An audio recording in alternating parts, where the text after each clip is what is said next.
परम पूज्य श्री सोनू महाराज जी के नए नए उपाय सुनने के लिए चैनल को सब्सक्राइब जरूर करें और आगे से आगे शेयर जरूर करें। उसके लिए आप अगर जिद कर रहे हो लेने की तो महाभारत खड़ा हो जाएगा, और जो चीज आपकी है और आपका छोड़ने का मन कर रहा है तो रामायण लिखी जाएगी महाराज। ये दो ही पॉइंट है। राम ने सब कुछ छोड़ा, रामायण लिख दी गई। और दुर्योधन ने जो नहीं था उसका तो भी लेने के लिए जिद की, सब कुछ चला गया। जो हमारा नहीं है उसके ऊपर आंखें मत डालो कि वो मेरा हो जाए, हमारा नहीं हो सकता महाराज। एक तरफ रामायण लिखी, एक तरफ महाभारत लिख दी। चलो, भगवान ने इनको सब कुछ दिया।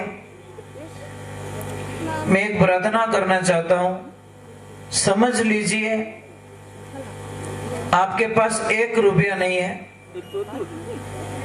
और आप कह रहे हो मुझे कुछ नहीं दिया, तो मैं एक प्रार्थना आपसे करना चाहता हूं कि चलो मुझे आपका एक हाथ दे दो, मैं आपको 1 करोड़ रुपया देता हूं। आप दोगे?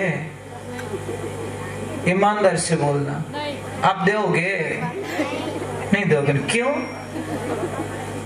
क्यों नहीं दोगे? भगवान ने तो कुछ दिया ही नहीं आपको। कुछ नहीं दिया ना, अभी तो बोल रहे थे कुछ नहीं दिया और अभी बोल रहे नहीं दूंगा।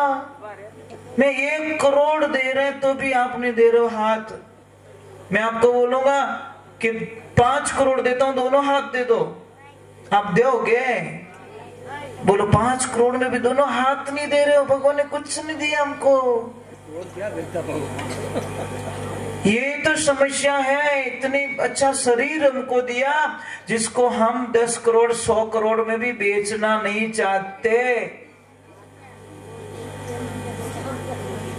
इसलिए मैं आपसे वंदन कर रहा हूं कि हमारा जो शरीर हमारे को भगवान ने दिया उससे बड़ा दुनिया के अंदर।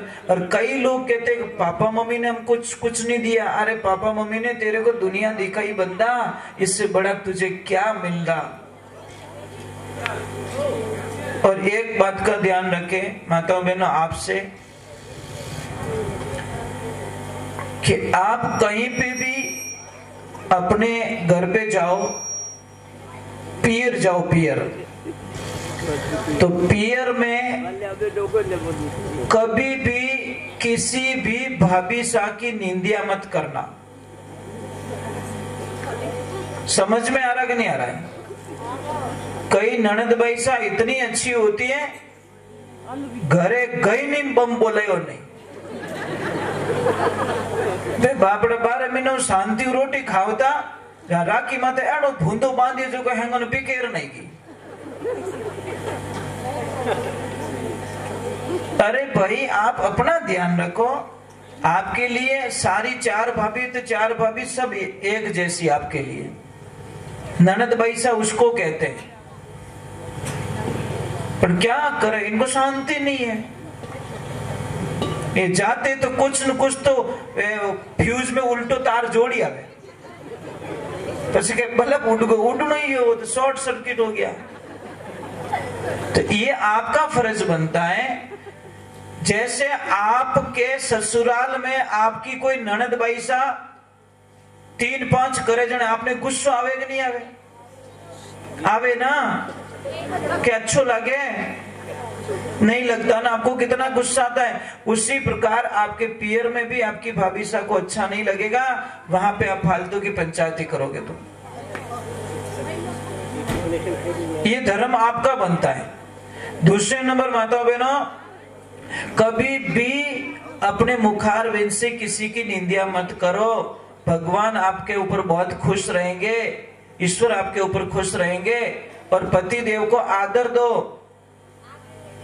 आप इतने बैठे हो, पति देव को प्रणाम कौन कौन करते हो? बस यही तो प्रॉब्लम है, यही समस्या हमारा। आप भगवान के मंदिर जाते हो, वहां प्रणाम करते हो, परंतु अपने पति को प्रणाम नहीं करते हो, तो आपका प्रणाम अधूरा है, कोई मतलब नहीं है। फिर भी आपकी इच्छा भाई पैसा दीदा रहे तो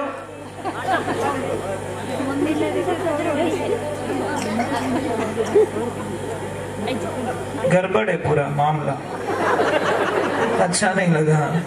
ये सही बात है, प्रणाम ही नहीं करते। क्यों नहीं करते हो?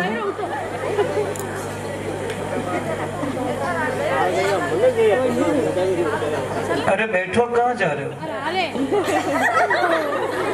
आधी छुट्टी में नहीं जाने। वाह, ठीक ठीक, चलो। प्रभु, मैं तो इतना मानता हूं, आज का दिन हमारा निकला, कल पता नहीं किसने देखा है कि नहीं देखा, इसलिए आज के कल के चक्कर में आज को ना बिगाड़ो। धर्म तो यही कहता है। महाराज, एक राजा था, उसकी आदत क्या पड़ गई?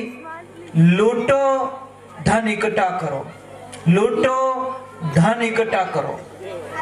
उसको कोई लेन देन नहीं, सिर्फ धन चाहिए, धन चाहिए, धन चाहिए, धन चाहिए। अब धन अपार हो गया तो मंत्री को बोला कि मंत्री, एक काम करते हैं, यहाँ तो धन नहीं रख सकते, एक ऐसी गुप्त जगह ढूंढी जाए, ऐसी सुरंग बनाई जाए, वहां पे इस धन को वहां पे रख सके हम। तो मंत्री ने बहुत अच्छी एक सुरंग बनवा दी और धन को ले जाके वहां रख लिया। अब बोला, ये बेटा आवाज मत करना। तो जितना धन आता था मंत्री को बोल के रखा, क्योंकि मंत्री के ऊपर ही वो विश्वास करता था, किसी के ऊपर नहीं। एक चाबी मंत्री के पास में, एक चाबी राजा के पास में। तो उस राजा ने एक दिन विचार किया, मंत्री तो 5-10 दिन से जाके चेक करके आता था कि तो कोई तकलीफ तो नहीं है, कोई चोर तो नहीं घुस गया है, कोई लेके तो नहीं गया है, धन कितना इकट्ठा हुआ है, सबको ठीक रख के आना। एक दिन राजा ने विचार किया कि मुझे 6-8 महीने हो गए, मैंने खजाना चेक नहीं किया।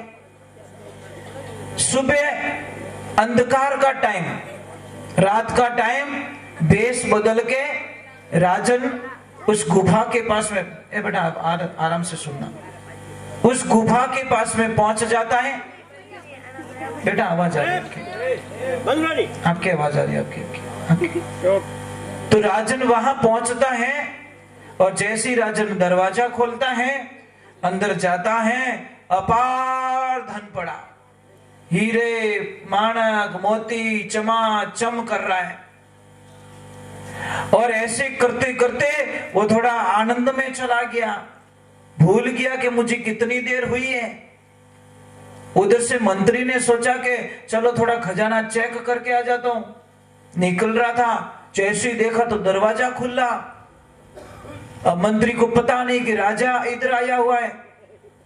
मंत्री के दिमाग में एक बात आ गई कि शायद मैं 2-3 दिन पहले आया था, उतावड़ में था, मैं दरवाजा बंद करना भूल गया।